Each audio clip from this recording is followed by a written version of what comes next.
This is a panel, this last panel is one that I've been thinking a lot about in the last year and a half, and it's all predicated on something I heard from a friend of mine, from a book that's called Yesterday's People. Dave McKinley, you know Eric Jonelson from the Ogilvy Foundation.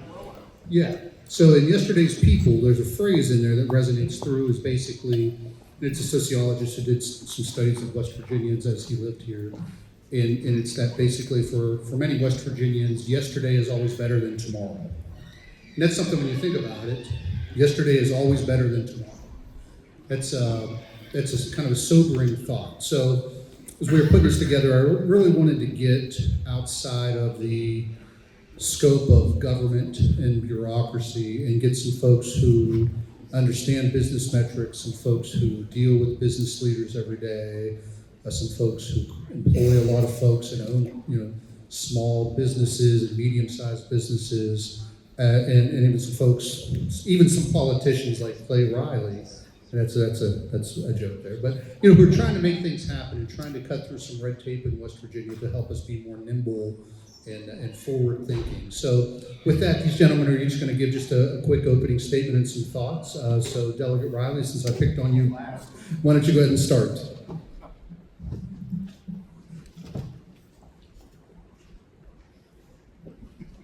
Well, thank you, John, and thank you for having me today with this distinguished crowd.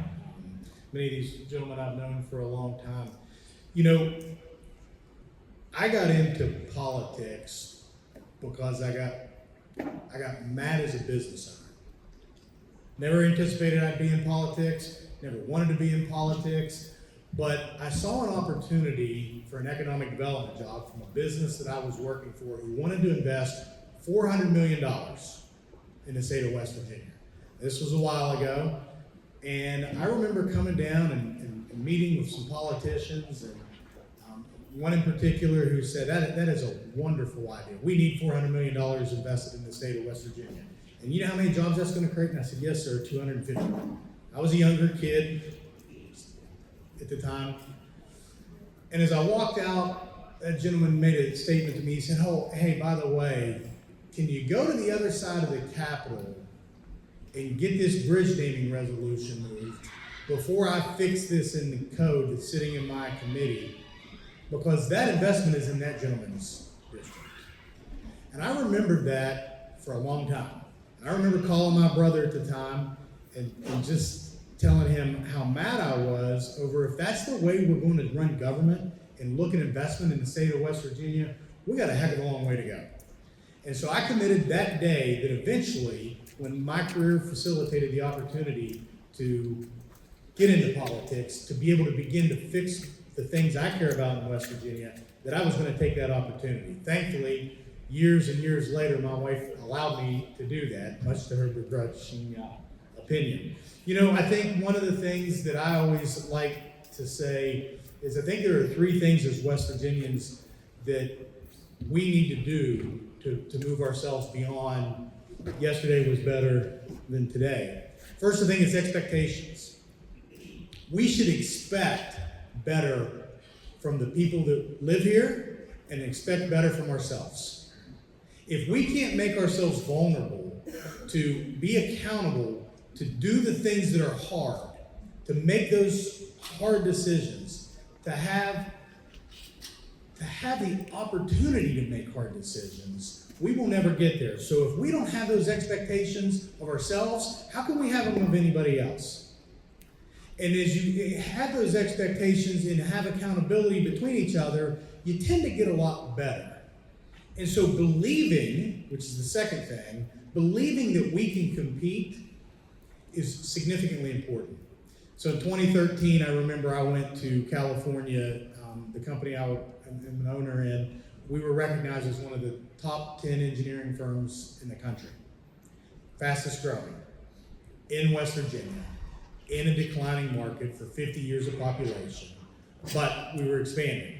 And when I was out there, I was sitting with this guy from Texas. They were a multi-billion-dollar firm, and I was listening to him, and I turned to my colleague and I said, hell, we're better than that group. Like, I'd have never believed it. That was the problem. I didn't believe it. So we have to believe it. And then the last thing is commitment. It's great to have expectations, it's great to believe it, but if you don't have the commitment to say, I'm gonna do something and change it, and I'm gonna make myself accountable, and I'm gonna believe it, and I'm gonna make those hard decisions, I think those are the three things. Expectations, belief, and commitment. If we wanna change the long-term direction of the state of West Virginia, I think we have to have those things. So from that, those are my opening remarks. Good. Mr. Roberts, want to go next? Oh, yes. Thank you very much. I've been called on to go next. I'm Steve Roberts. It's been my honor to have led the West Virginia Chamber of Commerce for the past 33 years. I want to recognize some of my colleagues who are in the room who came over with me. Lily Barrickman. Lily, I want you to at least wave so everybody knows Lily Barrickman from Wheeling and a proud Marshall grad. She's sitting next to another proud Marshall grad. Kaylin, we're so happy to have you. Kaylin George, Elizabeth House, sitting toward the back, Andrea Oxley and Brian Dayton. And Andrea is a WVU, West Virginia Wesleyan. I moved too fast. Andrea is a West Virginia Wesleyan grad. Brian is a WVU grad, and those are some of my colleagues and people that I'm very, very proud to tell you that I work with and call my good friends. The West Virginia Chamber of Commerce is getting ready to celebrate its 90th anniversary. And Delegate Riley, thank you for your great remarks. Thank you for your public service. I'm really honored to be on this panel with you and with David McKinley and with John Deskins, three people I admire very much and I'm eager to hear from. But we will be celebrating at the West Virginia Chamber of Commerce our 90th anniversary this year, and we're thinking about how to appropriately recognize that. And as I think everyone in this room knows, this is also the 250th anniversary of the Declaration of Independence. And we're making a big deal about that in our office. We are trolling for some major speakers who will show up at our September meeting to talk about the Declaration of Independence. Interestingly enough, tomorrow will be the 250th anniversary of the publication of Common Sense. And Thomas Paine said in Common Sense, "The cause of America is to a great measure the cause of all mankind." Today we'd probably say all humanity. But I think based on the circumstances that you and the media are covering, it's not a bad thing to be quoting Thomas Paine, who was a newspaper person from Philadelphia after he came to the colony of Pennsylvania, and he became one of the leading voices of early America and the Revolution. His book, Common Sense, by the way, is believed at this time to be the largest seller of any book published in the United States because he sold so many copies per capita. There was barely a household in the United States, in the young United States, that was not reading the 47 pages that Thomas Paine wrote in Common Sense. At the Chamber, and I'm going to try to move this along rather quickly because I know we'll have an opportunity for give and take, but at the Chamber, we're proud to be an organization whose members employ over half of West Virginia's workforce. If you were to ask me in a word what those people, what the employers of West Virginia are concerned about, I would tell you very directly, they are concerned about ignorance, disease, and the lack of economic opportunity.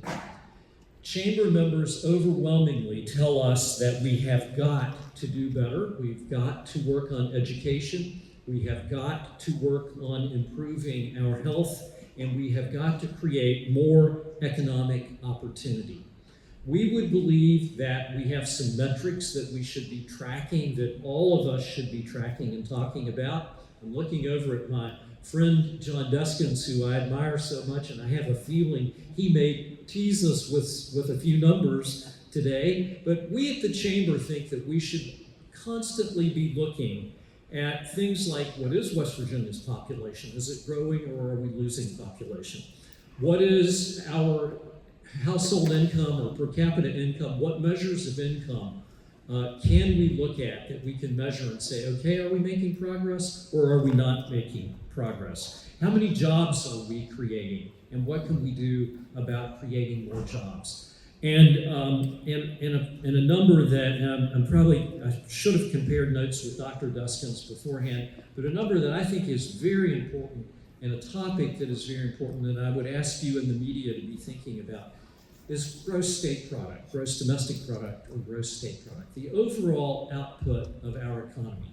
I'll tease you with a number. In 2024, West Virginia was 49th in the nation in per capita gross domestic product.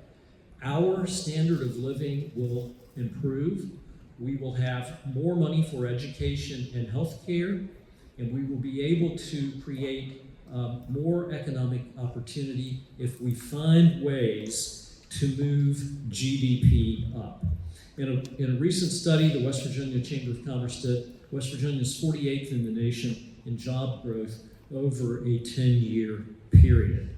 We have the highest corporate net income tax rate of any state in the southeastern United States. Everything is not fixed. I would be happy to talk to you for the next hour.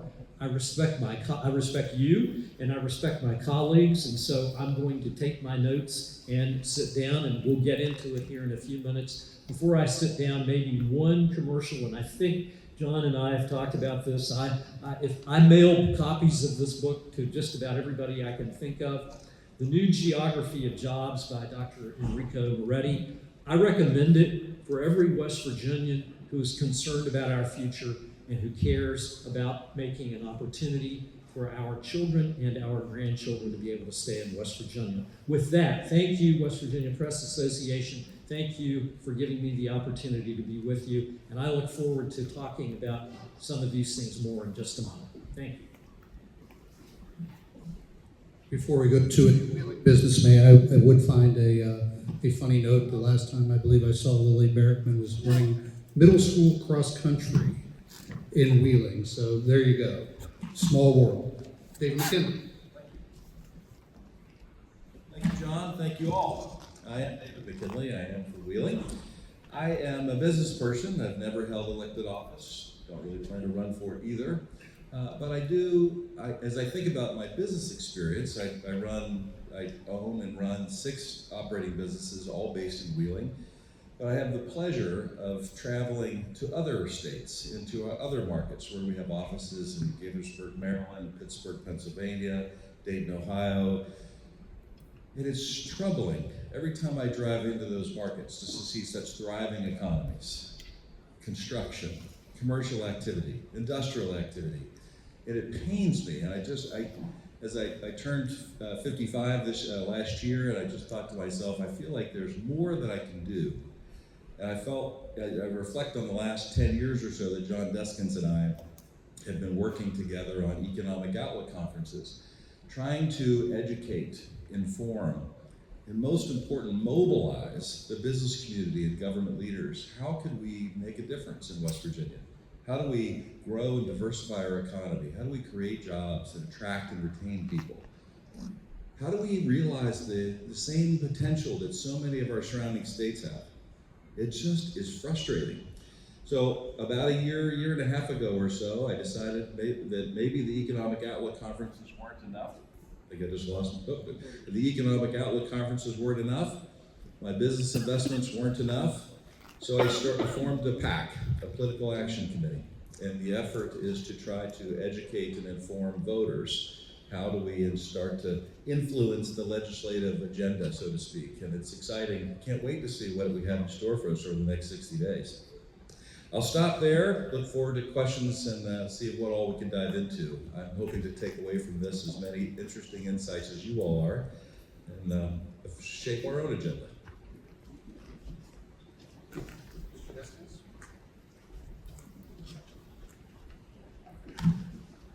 All right, happy to be here on a Friday afternoon, last group of the day, so everybody's wanting us to hurry up and get the heck out of here. But I sure am happy to be here to visit with you all and talk about the upcoming legislative session and the important things that we need to think about and focus on as we go through this year. Just as a preview, I'm sure we'll talk about these issues here in just a second, but just as a preview, I'll just give you a couple of important things that I focus on when I think about the West Virginia economy. One, a little bit of good news. If you look at the parts of West Virginia that have momentum, that are growing, that are moving in the right direction, the growth rate that is expected in the coming years for the growing parts of West Virginia is a little bit better than national growth. So the parts of West Virginia that have momentum are doing good. We have reasons to celebrate. We have areas with momentum. We have things that are going in the right direction. Our problem, in contrast, is we have just so many counties that have gotten caught up in this vicious cycle where they're stagnant and cannot gain traction to get started, to get any momentum. We just have too many of those counties. So we have to get growth to broaden out geographically through various mechanisms. But at the very least, their growing counties do look a little bit better than the national average. A second thing that I think that is so important that I preach about day in and day out is human capital in our state. I think basically our biggest challenge is with poor education outcomes, poor health outcomes, and the incredible drug abuse epidemic that we face here in West Virginia. I constantly, day in and day out, preach for more investment, more effective strategies to help improve education outcomes, improve health outcomes, and overcome this unbelievable drug abuse epidemic where West Virginia is an outlier.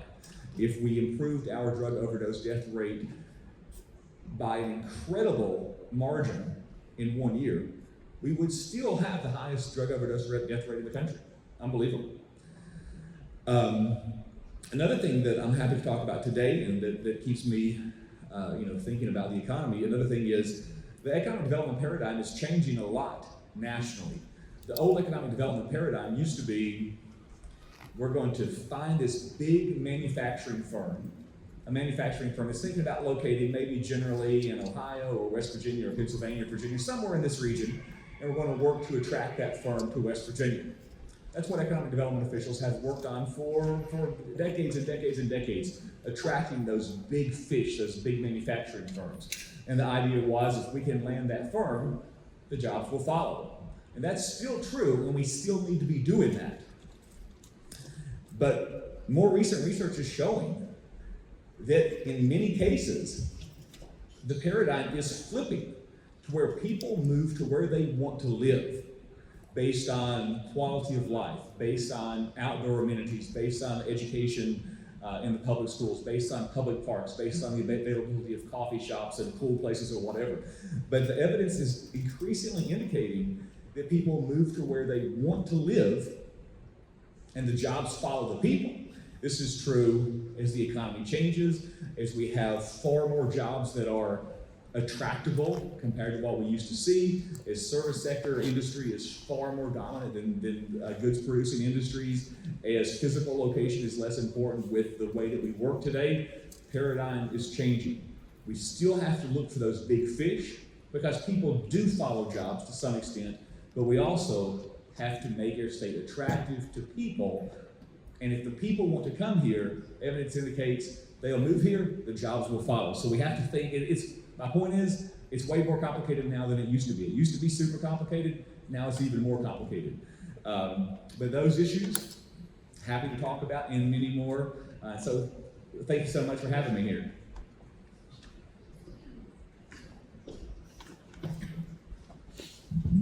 Thank you, Mr. Deskins, and to our other panelists for that. I have a few questions I want to ask, and then I do want to open it up to others. Sorry about that. I'll start, I guess, right where Mr. Deskins led off. And I'll ask this question specifically to David McKinley, and have it for the group to answer. As a businessman with businesses and holdings throughout, not only this state but others, how important for you, and should we be viewing locally rooted investment versus outside recruitment?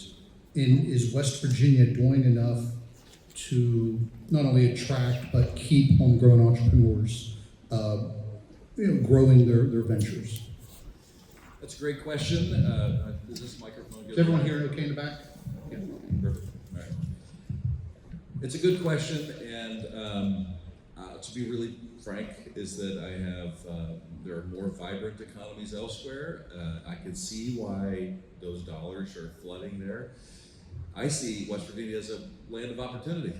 Lots of inexpensive opportunities, lots of growth, if we can just unlock it. The question I think you're asking is, should we do more to create an environment that's healthy for all, or just those that we're looking to lure? I think, honestly, if we can figure out a way to keep the budget balanced and do things to make the environment more attractive for all, we're already here. I'm an 8th generation West Virginian. I'm not moving. I mean, everybody across my companies knows headquarters will always be in Wheeling. I would love it if it would be easier to grow and expand within the state. I look at the I-79 corridor. I look at the Eastern Panhandle. I look at the corridor out to Huntington. I mean, there's lots of interesting opportunities around the state. I hope I'm answering your question. 100%. No, you're fine. I think it would be ideal to do more to encourage and create the environment in which people already here can thrive and expand. I'm not sure that's not to the exclusion of bringing. No, exactly. It's got to be a combination, as Mr. Deskins said. Delegate Riley, another businessman as well. Oh, yeah, absolutely. I completely agree with David. Actually- You have, I completely agree with David. You have to do both. And you have to be able to attract those new businesses, but you have to be able, my dad always used to say, don't ever forget who brought you to the dance or who you went to dance with. And, I think you've seen some investment in small businesses. I was on a legislative preview a couple of weeks ago, and they said, well, we hear a lot about lip service about small businesses as a lifeblood. What are you going to do? And I said, well, let me tell you what we already did. And last year, we allocated $25 million annually to keep reinvesting in small businesses, not just attracting new businesses, reinvesting in small businesses, because they need help too. They're already here. And I think you're going to continue to see that in this upcoming legislation. I know Mr. Speaker at the press conference on December 6th talked about our Jobs First agenda and the Skills to Work Act and the West Virginia First Small Business Act. Those are specifically directed around how do we incentivize, help our existing businesses, our small businesses grow. So I agree with David, and I think it's an accurate point. You have to be able to do both. I may just add, of course it's important to attract a big out-of-state manufacturing firm into West Virginia, kind of as I was just talking about a minute ago. That's always important. We always need to do stuff like that. But one of the key concerns in West Virginia is industrial diversification. I can show you some statistics that scream that we desperately need a more diversified industrial mix. We want to keep the industries that we have that are doing well, but we have to get strength across the board. Healthy economies characterized by a strong, diverse industrial mix. And the most important way, the most effective way to achieve that is through supporting entrepreneurships, through supporting entrepreneurs. If you support 1,000 entrepreneurs, a bunch of them are going to fail, of course, that's the way entrepreneurship is. But the ones that succeed, the ones that take that chance, take that risk, go in a different direction, those are the ones that will ultimately find the right industrial mix for West Virginia, and an industrial mix that's where we don't have all of our eggs in one basket. So entrepreneurship, supporting local entrepreneurs is important for multiple reasons, and I argue one of the most important reasons is for promoting industrial diversification. Last thing, if you'll give me 2 seconds, I'm sitting here doing the math, and if you're an 8th generation West Virginian, you're going back to Virginia. Long time. Because my family's been in Virginia since the 1600s, but Long time. yeah, predates the state, so I just gotta throw that out there. But I'm sitting here doing the math. I can't imagine moving. Now, wait a minute. I'm an amateur historian and an amateur genealogist, so if you All right, really we're going want to to go off the rails here a little bit. I really Huh? want to get into that topic. Let me, if I may, let me say ditto, and amen. I think everything that has been said at this table is really right on. What I perhaps if I could add anything to the great comments that have already been made, it would be to say that statistically, a very high percentage of jobs created in any state are going to come from businesses that are already in that state. And we do surveys, given that within the West Virginia Chamber of Commerce membership, we have companies that employ over half of West Virginia's, half of the people working in West Virginia. We do a lot of surveying. We pride ourselves on being pretty active listeners. What are the businesses saying? What are they pointing to? What are they telling us that they are most concerned about? What would cause them to want to stay and reinvest and grow in West Virginia? They point to a number of things. They've all already been said here. Education, the great importance, and we say this without being critical of anybody. We're not pointing fingers. We're simply saying when you are scoring 48th and 49th on the National Assessment of Education Progress exam, somewhat consistently, you're derelict if you're not saying, why? What's happening? Let's understand this. And once we understand it, what can we do about it? What we would say, we have 4 fundamentals that we want everybody to be talking about in West Virginia when it comes to how do we help our children learn better. We want every child reading at grade level by the 3rd grade, because up to the 3rd grade, a child learns to read, and after the 3rd grade, a child learns by reading. We want every child to be taught by a competent teacher. We want every child to have enough time to learn. We talk to parents, school administrators, teachers, and so forth, who consistently tell us, oh, I wish I had more time with my children. In some cases, they don't really want to send them home. I wish we could keep them. I wish we could keep them longer in the day. It's safer at school. They get fed at school. We want to keep them, but they also need more time to learn. And every child needs a caring adult. And we think that if we could get that conversation to be part of the conversation in West Virginia, we would then start talking about, so how do you do those things? How do you build on those things? How do you build on getting every child reading at grade level by grade 3? How do you help make sure that our schools are well staffed with highly respected, highly competent, and well-compensated teachers? How do you do those things? What does it take to cause those things to happen? How do we make sure that each child has an adult who cares about that little kid, who cares about whether that child is coming to school hungry or ill-clothed or unhealthy, or from a bad family situation? And we know those things happen, and we cannot do this for free. And again, I'll say to you, all of you in this room, I would talk for 2 hours, but I have more respect for you and for my colleagues. So I'll cut it off there. I got a lot more to say. Thank you. So as I look at our panelists, we have the Northern Panhandle represented, North Central West Virginia with 2, Charleston, Huntington corridor here. So the only area of growth in the state that we probably don't have represented here is the Eastern Panhandle. So when we look at that, how do we balance our efforts, with our urban growth potential areas with areas such as Boone County and Logan and areas that are struggling? Is it more important to build what we have first and support those on the back end? So I'll open that up to whoever wants to go first. Look, I don't want to grab the microphone away from anybody, and usually I don't like to go first, but I will just very quickly say, one thing that we can say about our more rural areas in West Virginia is, to a large extent, that's where the energy comes from. And West Virginia can think of itself as an energy-producing state, or West Virginia can think of itself as a poor state. The more energy we produce, the more prosperity we have. And much of that energy is in rural areas of West Virginia. We have got to grow and expand our energy production capacity. And this is not going to necessarily be the easiest conversation in the world, but West Virginia is an enormous producer now of natural gas. And if we don't find a way to take better advantage of the natural gas that we have, we are shooting ourselves in the foot.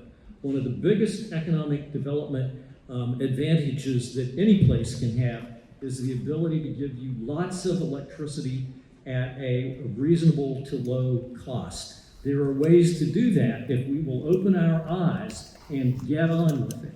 And we that's a conversation we have got to start having in West Virginia. I know my friend Clay wanted to say something, so Clay, here you go. You're good, Steve. And the fact is, John, you gotta do it all. And there will be differing areas, while we're a very small state geographically, our diversification is very wide. And when you look at the spectrum of success, various regions are in a different place on the path. And you look at the Eastern Panhandle, which if you went back into the 40s, 30s, 40s, and 50s, that have been Southern West Virginia. So figuring out how you continue to invest in those areas that are growing so you sustain it, that you then begin to work hard to fix the fundamentals, the foundational things within the other regions that need improvement, so that when that opportunity comes, and when you plant trees, they're eventually going to harvest some fruits, you have to plant those trees and cultivate them and make sure that they're good, but you still have to eat at the same time. So understanding where each region is on that path, and having the uncomfortable conversations of saying, this is where we were, this is where we want to go. It's going to take a little bit of different thinking. It's going to make, I talk about the opportunity to make hard decisions. That really is a blessing. And we have to make those hard decisions to say, we know what it was, we know where it currently is, and we know how to make it better, or we need to get it to a point that it can get better. And so you have to do it all. That's okay, no, perfect. I'll just add real quickly, people always ask me to talk about the West Virginia economy. I mean, at least weekly, if not daily. And I say, okay, but that's really bogus because there is no West Virginia economy, because what we have going on in the Eastern Panhandle versus North Central versus Boone County versus McDowell County is completely different. Their strengths and weaknesses, their challenges and opportunities are completely different as we go from region to region. Like you said, I mean, their state is extremely diverse in terms of economic strengths and weaknesses and challenges and opportunities. And so one sermon that I preach a lot is just simply to try to get people away from this one-size-fits-all economic development strategy and get people to really recognize that what we need to do in these parts of the state is completely different than what we need to do in other parts of the state. Just one Sure. idea. Sure, so earlier today we had Brad Price from WVU here speaking on some of the work they're doing in matching students with opportunities. As employers, as economists, are we seeing the right skill sets for young graduates either coming out of high school or college to match the job market, not only of today, but of the future? Let me take a crack at answering this one. I not only have my business experience, I'm the chair of the board of West Liberty University, and so we are spending a lot of time thinking about, what are the needs of the economy, employers, and what does trying to anticipate those needs. What should the programming look like?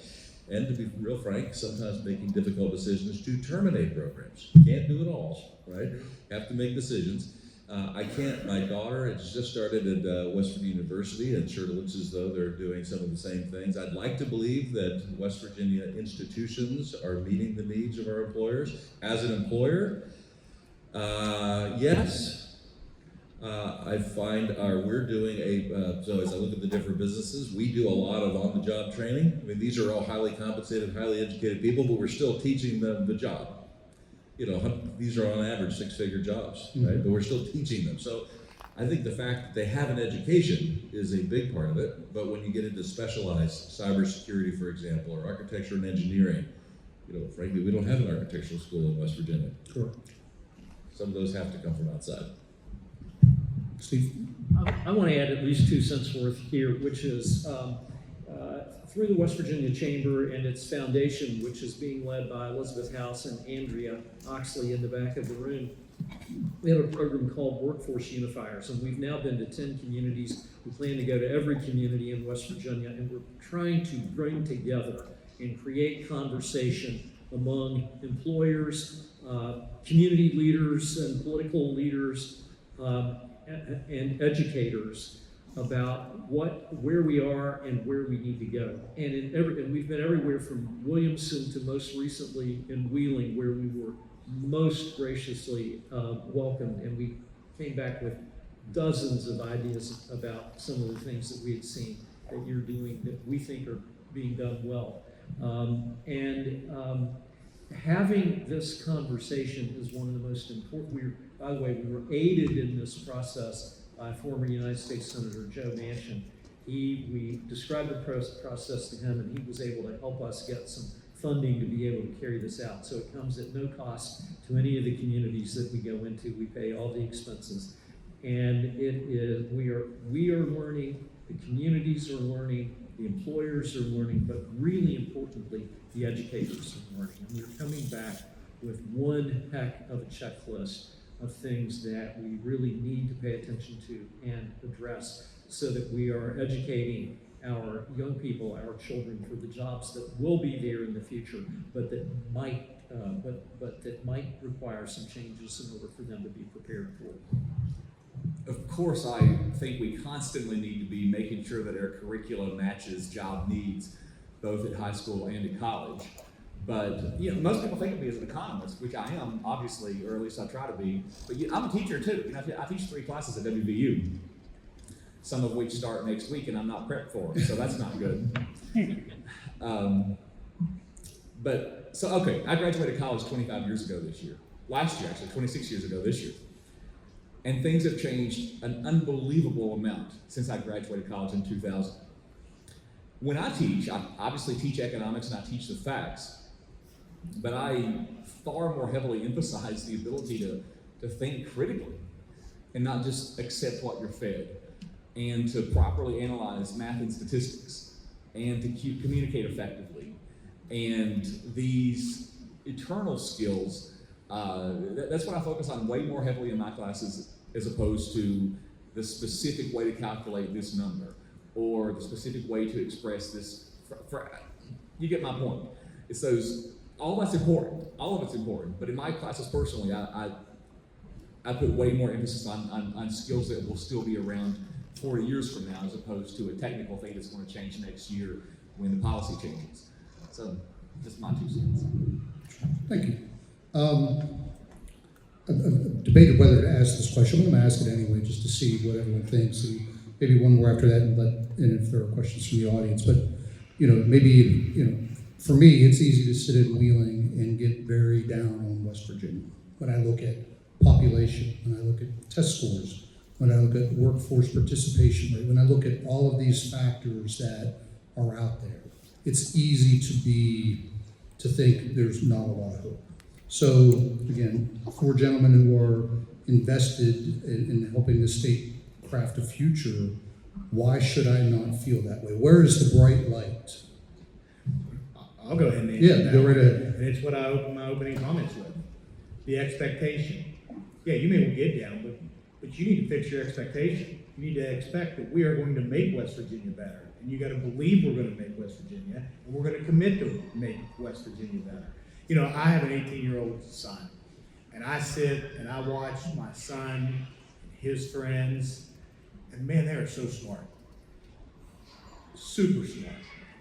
My daughter now is an engineer in Florida, and I'm still mad about it. She wanted to leave. She wanted to get away because she didn't think there was an opportunity. And I recognized early on with her that I failed in showing her those opportunities. Now I have another daughter who is a nurse at Children's at WVU, another daughter who's going to be an OB nurse at UAC, and a son who's going to go be an engineer and wants to make West Virginia better.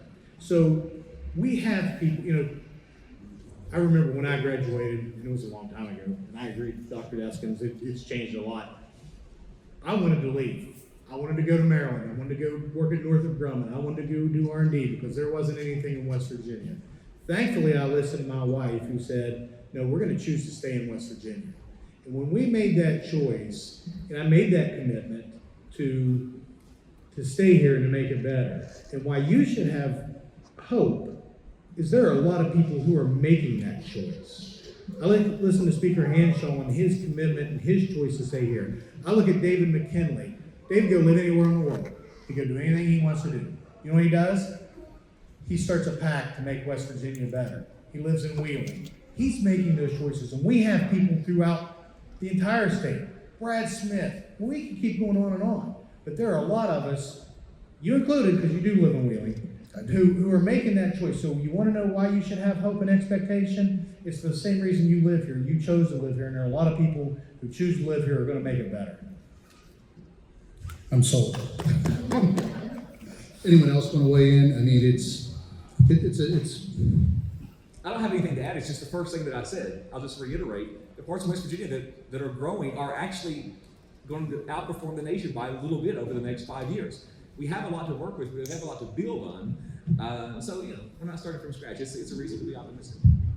I want to take a crack at it. I'm going to actually weave together the answers to both this question and the last one. Okay. Because I think that, if we're honest, is West Virginia all that dissimilar from Pennsylvania? Pittsburgh, Philadelphia, and Harrisburg are just bigger cities. There are rural communities throughout Pennsylvania with poor economic outcomes and poor grades. Most of them right when you go on Interstate 70 and cross the border, huh? Right. But my point is, you asked the question of how do we invest, and your answer was all of the above. That's true, but how do we emphasize our strengths? How do we build Wheeling to the north, Martinsburg and Shepherdstown to the east, or Morgantown and Bridgeport? I'm sorry, let's Shinson, it's really important. Charleston, Huntington. I mean, think of these pockets of strength throughout the state. How do we ensure that those urban communities can continue to compound, right? I mean, preserve the rural heritage of West Virginia, but strengthen our cities in a way that potentially can overcome some of those challenges. So I'd like to add some thoughts about pockets of prosperity. I think one of the things, or among the things we need to be thinking about in West Virginia is how we create pockets of prosperity. Because as David points out, we can't make every community everything everybody wants it to be. But if you want to live in rural parts of West Virginia and can commute to a place that has a place for you to work, very good health care because we have outstanding hospitals, that has those amenities that people are looking for, then that makes it workable. And I started to say, Clay, if you ever want to stop being an engineer, come to work for the Chamber of Commerce. That was you had me ready to stand up and cheer. Let me do say this, because I am optimistic about West Virginia. I'm optimistic about West Virginia because, as Clay pointed out, what is happening in the Eastern Panhandle now was happening in southern West Virginia in the 40s and 50s, as an example. Those were very prosperous communities. They are not now, but they were very prosperous communities. West Virginia can give you all of the water you would ever want. West Virginia can give you, for the most part, all of the electricity you would ever want. Not every place, there are many, many places in the country and certainly in the world that cannot say those two things. But let me pile on. West Virginia also has great proximity to the major markets of the United States. Still today, the wealthiest market in the world is the northeastern United States. Fastest growing market in the world is the southeastern United States. Where are we? We are ideally positioned to take advantage simply of proximity. We have those things going for us. Let me add one more. West Virginia workers are statistically the most loyal workers in the nation. A company that hires a West Virginia employee is less likely to lose that employee than any other place in the nation. And in this day of workforce shortages and our not knowing where we're going to get the workforce of the future, having a loyal workforce could be a real arrow in our economic development quiver. Thank you. And why is that? If we're so great, we have all this, why is this not happening? Why is the legislature concentrating on the state is all in for coal, is not all in for alternative energy? That's or just had some key pieces of DEI legislation, it seems like we're trying to regress in terms of what seems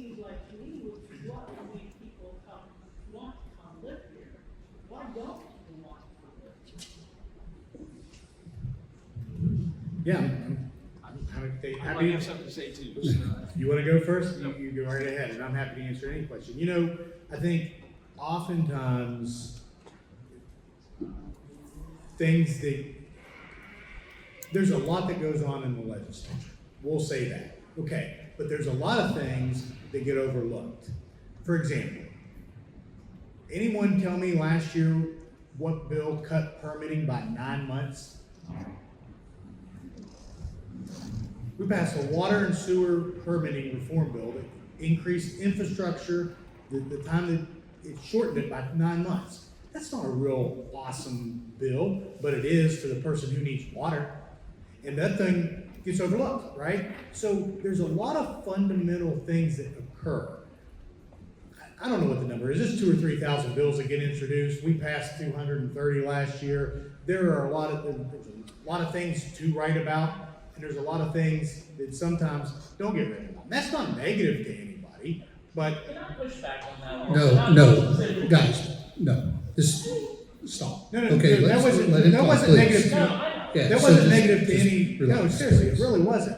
But I'm saying there's a lot that goes on, and there are bills that address those exact same things, and they do cover everything.